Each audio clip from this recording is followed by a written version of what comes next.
When I look inside, there are spaces I tend to hide, cracks and broken pieces that I don't want the world to see. Alright, hi, my name's Britney DeVoe. I'm here doing an interview with Sara Westbrook. Hi.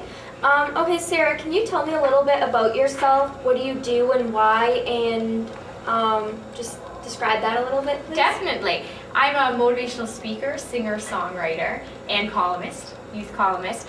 And my passion is really, whether it's speaking, whether it's singing, whether it's writing, is conveying a message of you power. Now, I call my concerts You Power concerts, and I'll tell you what You Power means, just for those who don't know or haven't been to one of my shows, is You Power is all about our own personal power to make great choices, regardless of the circumstance. You know, in life there can be some really challenging, frustrating circumstances, and we all have a different story, we all have, you know, different experiences, but similar at the same time. We've all experienced pain of some sort. But ultimately, even though we don't have control always over those circumstances, we have control over the choices we choose to make. And that's what I call our you power. And then I take it one step further and I say end result. So it's circumstance, choice, end result, because that's how you make your choices, knowing what your end result is. That helps you in life, whether you want to, your end result is a dream you have, whether it's the type of person you want to be. That's what really helps you make that choice. Right. In that circumstance to lead you to that end result you desire. So that's my passion, is You Power concerts and getting that message out there. Oh, you seem very enthusiastic about it. So that's good. Yeah. What would you say the craziest thing you've ever done throughout your life would be? Craziest thing is doing my You Power concerts. No, you know what? But to think, in all honesty, You Power concerts for me, if you would have asked me 10 years ago, what are you going to be doing? I would have said I'm going to be singing and writing, and that's it. I'm not going to be speaking. I'm not going to be, I'll have a positive message or a real message in my songs, but I'm going to keep it to writing and singing. And now I have this infusion of a motivational speaker and a singer in one, as well as my column that I write called My Voice, Your Choice.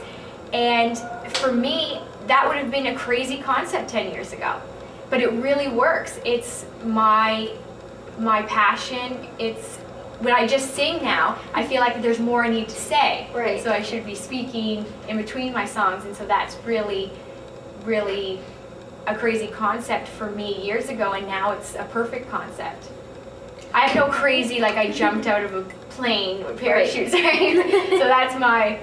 Okay, good answer. If you could go on a date with any celebrity, who would it be? Oh my, Justin Bieber. No. I just had to say that. To tell you the truth, I go on a date with Oprah because I want to ask her lots of questions. I love her show, I love her story, and her personal struggle to triumph story. And that's someone I would choose, not for obviously a romantic interest, but for picking her brain, and I love seeing how people think and what makes them tick, how they moved through certain things, how they became who they are today. So that's who I would choose. All right. What do you like to do for fun? For fun, there's so many things. Crafts is high on my list. Like if there was, anything creative I like to do. So whether it's writing, whether it's baking, whether it's cooking, because I put that in the craft category as well, because you're creating something. Right. Or just stick me in a corner with some hot glue guns and sparkles and paper, and I'll be fine there too. I also love going outside, exercising, and ultimately spending time with family and friends. That's something that really rejuvenates me, and I'd have to say that that's one of my greatest successes in life, is creating great relationships. So having time with those people is one of my favorite things to do for fun. All right. So it must have been hard for you losing your father. How did you cope with that grief? It's interesting because my dad, when he died, it really flipped my world upside down. it's like I felt like I had everything together, and I was really making headway with my singing, getting to speaking, and then he just up and died, and I felt as though I didn't have my ground to stand on anymore. And I remember saying, I'm not singing anymore, I'm done with singing, I'm probably not that good, I have nothing left to give.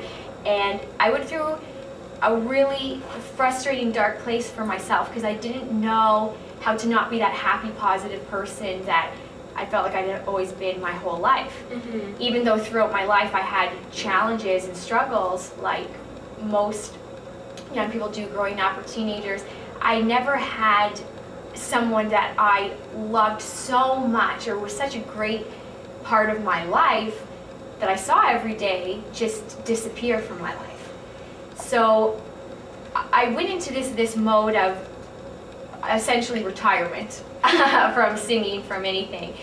And I started to write a lot, started to journal a lot, and journaling is something I've been doing since grade 4, just kind of decluttering my mind, writing out everything that I have going on so that I didn't have to think about it so much. And it became healing not only to write about it, but to write a few songs.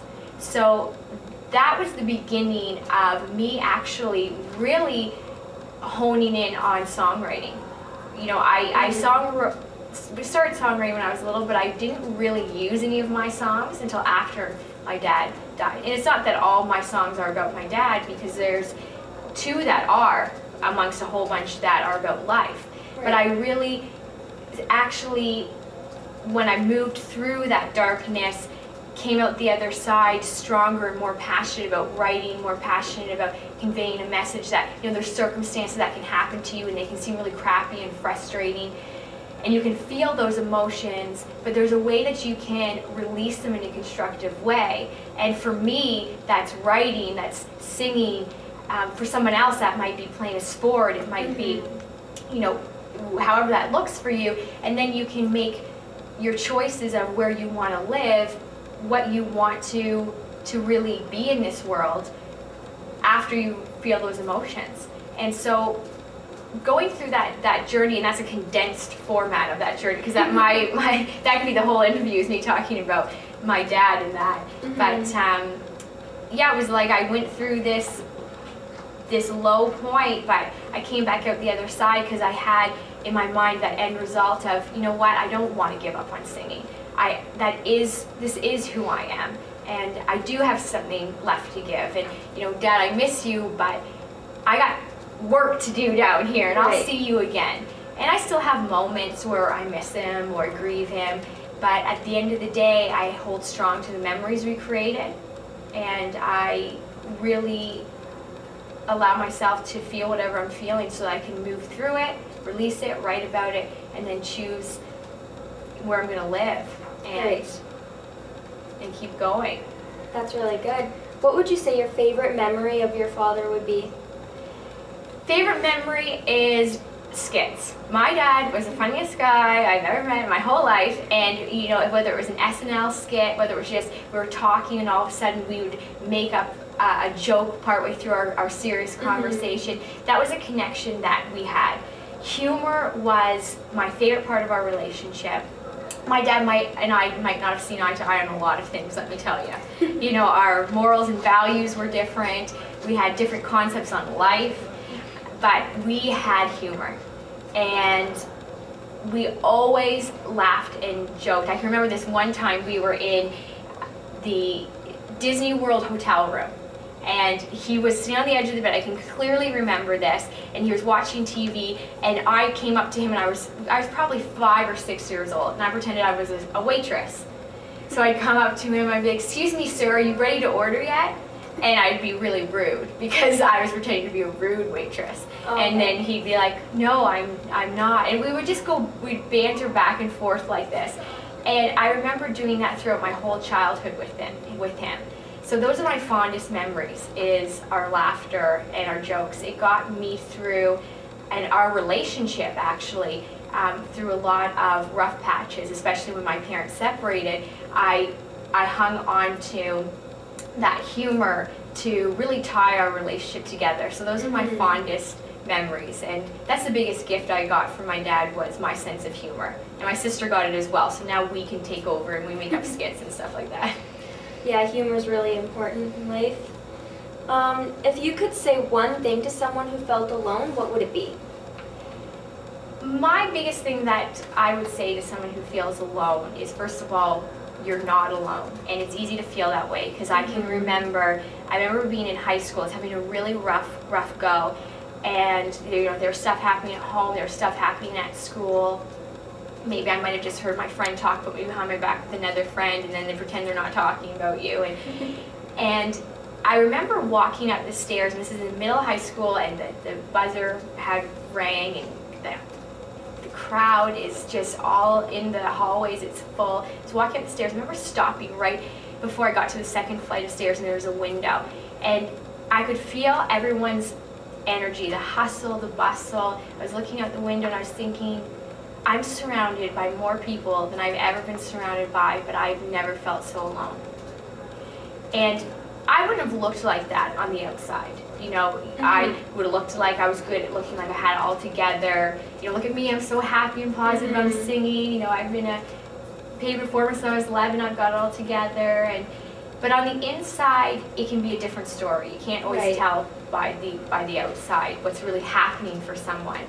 And so I went home that day, and on my wall I had quotes everywhere. I had wallpaper. My mom would let me get my fabric paint and just write, and my friends would autograph my wall or put their favorite quote up. And I had the space in my wall, and I wrote, I'm surrounded by so many people, but I've never felt so alone. Why do I feel so alone? And I think the reason why we feel so alone is because we're not actually having those real conversations. Not saying, you know what, I might look happy, you may think I have it all together, but there's a part of me that's hurting and I don't know why. And reaching out to someone, whether it's through email, whether it's having a conversation with someone, is, I think, so important when you're feeling that way. Because then it allows other people to say, wow, I never knew that about you, and I feel like that sometimes too. So we can find commonalities and realize that, whatever you're going through right now, whatever you're feeling right now, doesn't have to be the rest of your life. And so if we reach out and lean on each other more and create those real conversations, then we're apt to get the help that we not only want but deserve. We all need help sometimes. Yeah, you're right. Absolutely right. So what would your advice be to someone who's going through a really hard time, maybe like through a tough breakup or a broken heart? What I've always done, and I'm going to go back to journaling again, I'm a big fan of the journal, is, really get real with your emotions. If you're real with your emotions, then you can release them. You can identify them and say, this is what I'm feeling, this is what it feels like in my body. Just like where my stomach's hurting, my face is going red, or whatever, however you're physically feeling as well can be attached to that emotion. Right. So getting real with that. And also, whether it's you want to cry, well, cry. Allow yourself to cry into a pillow, punch the pillow. As long as you're not hurting anybody else, you're allowing yourself to get real with the emotions. Because I find if we suppress emotions, and I knew this for me, going back to my dad dying, and I'm, sitting there like, hi, thanks for coming to the funeral, hi, because I don't know how to be, and I'm suppressing emotions, because I've got to be this happy, positive person. That's how I felt. But then you get to a breaking point where you just explode. It's like this balloon that fills up. And so my first thing would say, get real with your emotions. Write out your emotions, so that you can just declutter your mind. Almost like we write grocery lists so we don't have to think about it anymore. We can just, okay, that's done with. And whether that you tear up that piece of paper afterwards, because you don't want to have it hanging around, but at least you vented them, I always find that really helps. And then maybe even talking to someone else, talking to a friend, talking to someone you trust. Right. And realizing as well that whatever you're feeling won't last the rest of your life. That just because you feel it right now doesn't mean you're going to feel it forever. But I remember when I was in, especially high school, everything I was feeling, whether it was a upset between a breakup or a friend, or I felt like this is the rest of my life. I will always feel unaccepted, I will always feel unloved or not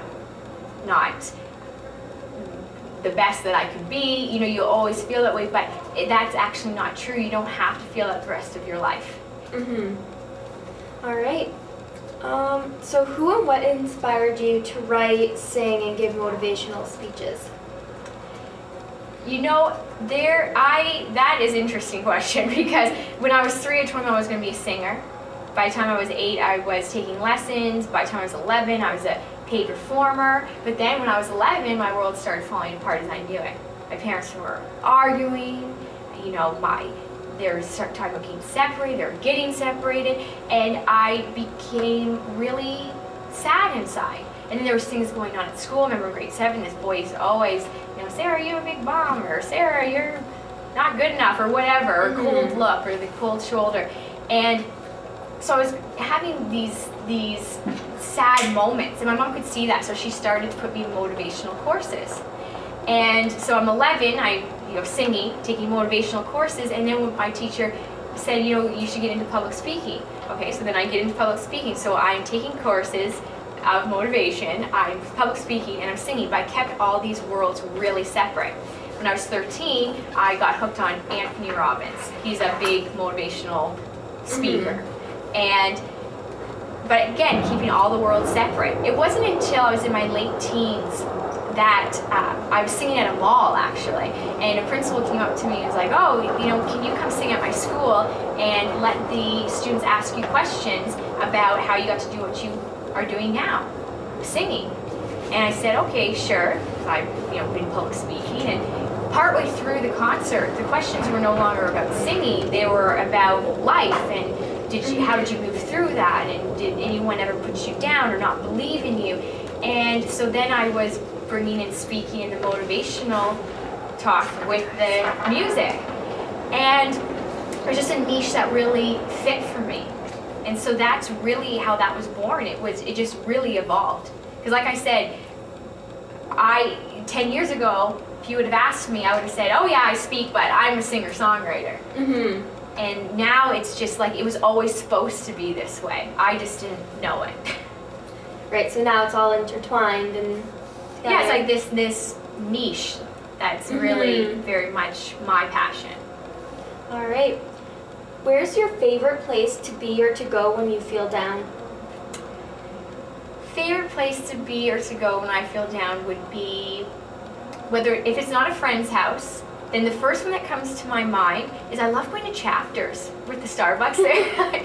I think, you see people, you don't have to talk to them, you just see that there's life going on, and you see a lot of people getting together with their friends or just coming in by themselves. And so I'd say a place like that. If it's not at a friend's house, then it would definitely be Chapters or Starbucks.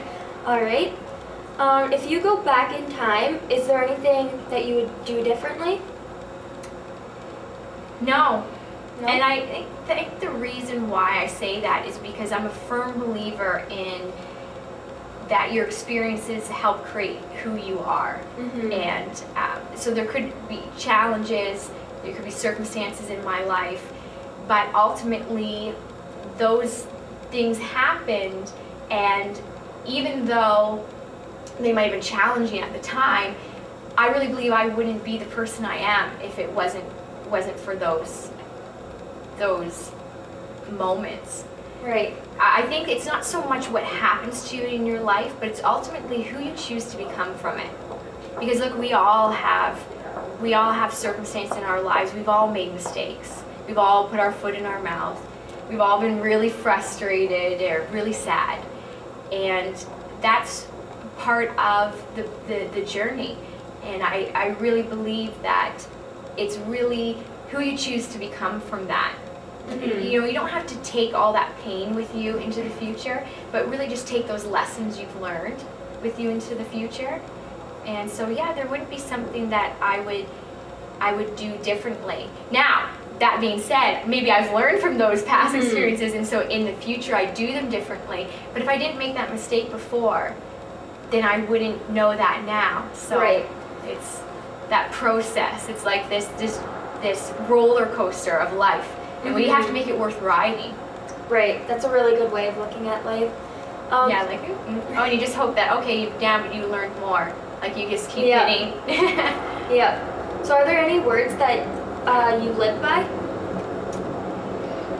Live in the moment, but choose to live in a way that you'll be proud of for the moments to come. And I always say that in my U-Power concerts too, because I say, okay, there's going to be circumstances, sometimes you can't always control that. There's going to be choices. Sometimes you might not always like your choices. But in order to choose what's going to work best for you, you got to think about your end result. Right. Of who you want to be, what you want to do, how you want to feel, how you want to be seen. And that's going to help you make the best choice to lead you closest to that end result. Mm-hmm. And that really takes living in the moment, but then it takes that other step, which is being conscious of how you want to look back on that moment. Like, do you want to be proud of that moment for moments to come? Because we know we've all been in situations where someone says something to you, and you're like, in the moment I feel like just saying this back to them, but then 10 minutes later you might think, man, that's not really who I am. Right. And then, the pain of feeling as though you've let yourself down, maybe even let that person down because that's not really who you are, outlast that moment of feeling good about saying whatever you just felt like saying in the moment. So I really am conscious of living by that, really thinking about my end result, even in a conversation, thinking, I could let my feelings get the best of me right now, but I want to live in a way I'll be proud of for the moments to come. That doesn't mean I don't make mistakes. Mm-hmm. I'm not here sitting being perfect or anything like that. I'm perfectly imperfect. And that's what's perfect about all of us. And I think the sooner we get that we're not perfect, but we can learn, we can always evolve, we can always grow, and we can say, how can I make myself, my body, my life, my family, the best that it can be for me? Right. So for me, that's about living in the moment, but choosing to live in a way we're proud of for the moments to come and taking ownership on our choices. All right. Well, that's the last question I have. Is there anything else that you'd like to add? Just that, if you want to find out more information on me, you can check out my website, sarawestbrook.com. All right. For and that people and young people, students could know that they could have a U-Power concert at their school, because there's a big red button on the that's website cool. there that people click on. And and ultimately at the end of the day, I think that really life's all about what we choose to make it. Mm-hmm. And I know we hear that a lot,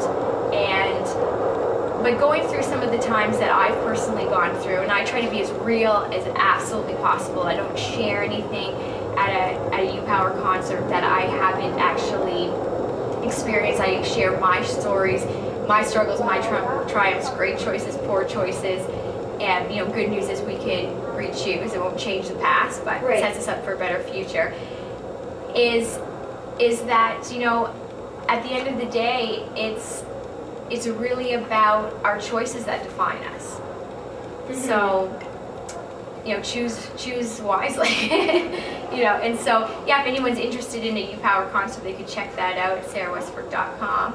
Okay, so if they were interested, if one person clicked and said, I want you to come to Western or Fanshawe, could they do that? Or would it have to be a whole bunch of people wanting you to go to the same school or something? Well, actually, what can happen is they can click it, they prints off a piece of paper, and they can just take that to whoever it is, whether it's students council, whether it's their principal, teacher, and it can help start the ball rolling. They can also send me an email and say what school they go to or what facility they're at, Mm-hmm. and then I can also, make a phone call as Mm-hmm. well, or get the vibe out there as many ways as possible. All right, well, that's everything. Thank you very much for coming in Well, today. thank you for interviewing me. No problem.